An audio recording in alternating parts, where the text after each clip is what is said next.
বিশ্বজুড়ে র্যানসামওয়্যার ভাইরাসের মাধ্যমে কম্পিউটার নেটওয়ার্ক হ্যাকিং এর জন্য উত্তর কোরিয়ার দিকে অভিযোগের আঙুল তুলেছেন সাইবার বিশ্লেষকরা।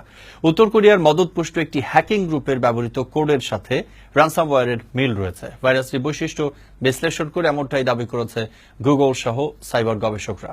এদিকে মঙ্গলবারও ভাইরাসটিতে আক্রান্ত হয়েছে ভিয়েতনাম ও তাইওয়ান। এছাড়া র্যানসামওয়্যার ভাইরাসের আক্রমণের শিকার হয়েছে হলিউডের চলচ্চিত্র নির্মাতা প্রতিষ্ঠান ডিজনি।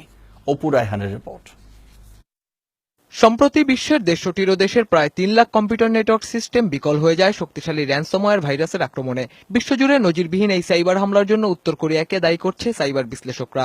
উত্তর কোরিয়ার মদতপুষ্ট চীন ভিত্তিক লেজার হ্যাকিং গ্রুপের ব্যবহৃত কোডের সাথে র্যানসমওয়্যার ভাইরাসের সাদৃশ্য রয়েছে বলে জানিয়েছেন গুগলের নিরাপত্তা গবেষক নীল মেহতা। পাশাপাশি ভাইরাসটির প্রথম দিকের ভার্সনের প্রোগ্রামিং কোড হ্যাকার দলটির প্রোগ্রামেও ব্যবহার করা হয়েছে বলে দাবি সাইবার নিরাপত্তা প্রতিষ্ঠান সিমানটেক ও কাসপারস্কি ল্যাবের গবেষকদের। ২০১৪ সালে সনি পিকচার্সে সাইবার হামলা ও বাংলাদেশ ব্যাংকের অর্থ লোপাটের সাথেও এই দলটির সম্পৃক্ততার তথ্য রয়েছে। ডব্লিউক্রাই বা ওয়ান ক্রিপ্টর ২.০ হিসেবে পরিচিত র্যানসমওয়্যার ভাইরাসটিতে মঙ্গলবারও আক্রান্ত হয়েছে ভিয়েতনাম ও তাইওয়ান। ভিয়েতনামের রাষ্ট্রীয় বার্তা সংস্থা জানায় দেশটির প্রায় ২০০ কম্পিউটার এবং তাইওয়ানের রাষ্ট্রীয় বিদ্যুৎ সরবরাহকারী প্রতিষ্ঠানের ৮০০ কম্পিউটার হামলার শিকার হয়। এদিকে হলিউডের চলচ্চিত্র নির্মাতা প্রতিষ্ঠান ডিজনিও র্যানসমওয়্যার ভাইরাসের আক্রমণের শিকার হয়েছে। অর্থ প্রদান না করলে মুক্তির অপেক্ষায় থাকা পাইরেটস অব দ্য ক্যারিবিয়ানের পঞ্চম পর্ব প্রকাশ করে দেওয়ার হুমকি দেয় হ্যাকাররা। তবে মুক্তিপণ দিতে অস্বীকৃতি জানিয়েছে ডিজনি।